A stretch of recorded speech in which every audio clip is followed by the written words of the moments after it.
है प्रीत जहाँ की रीत सदा, है प्रीत जहाँ की रीत सदा, मैं गीत वहाँ के गाता हूँ। भारत का रहने वाला, भारत की बात सुना।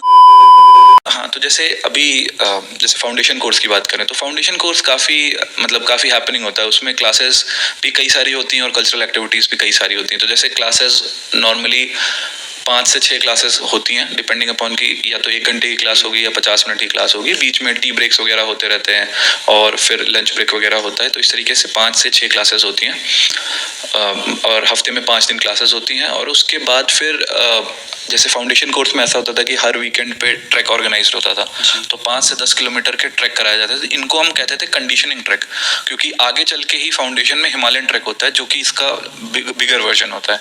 तो हमें उसके लिए तैयार करने के लिए हर वीकेंड पे ट्रैक्स कराए जाते थे आसपास की जगहों पे। तो जैसे लाल टिब्बा हो गया या फिर आते थे। और उसके अलावा कल्चरल एक्टिविटीज़ में वहाँ पे कई सारे इवेंट्स होते हैं, जैसे कि इंडिया डे होता है, कल्चरल नाइट होती है। फिर जैसे जो भी फेस्टिवल्स आते हैं, जैसे कि गणेश चतुर्थी हो गया या फिर कृष्ण जन्माष्टमी हुआ था, तो जन्माष्टमी का फेस्टिवल भी सेलिब्रेट होता है। इसी तरीके से और भी कई सारे फेस्टिवल सेलिब्रेट होते हैं।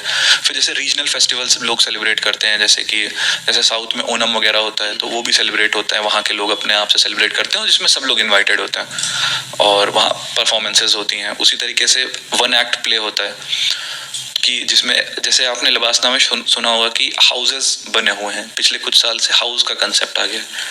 तो 4 हाउस होते हैं बेसिकली। जैसे हम लोग स्कूल में रहते थे तो स्कूल में हाउसेस होते थे, उसी तरह अब लबासना में भी हाउस का कंसेप्ट आ गया है।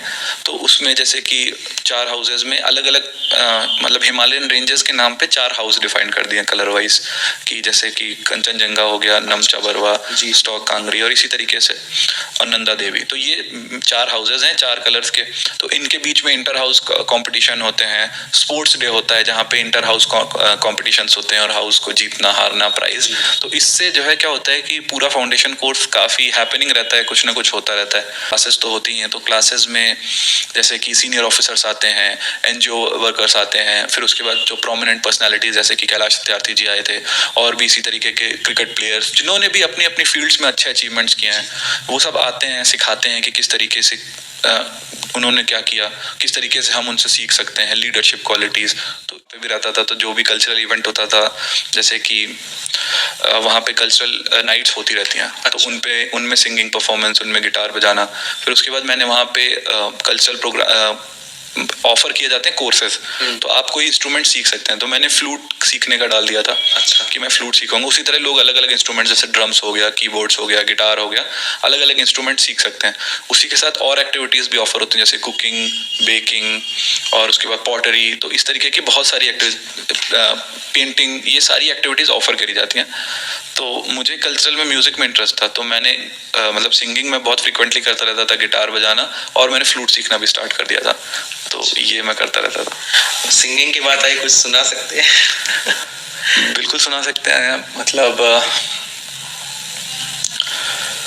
अभी मेरे दिमाग में वो गाना आ रहा है, शायद 26 जनवरी में बज रहा था।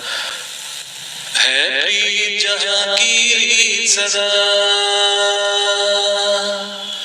है प्रीत जहाँ की रीत सदा, मैं गीत वहाँ के गाता हूँ। भारत का रहने वाला, भारत की बात सुना। प्रीत जहाँ की रीत सदा।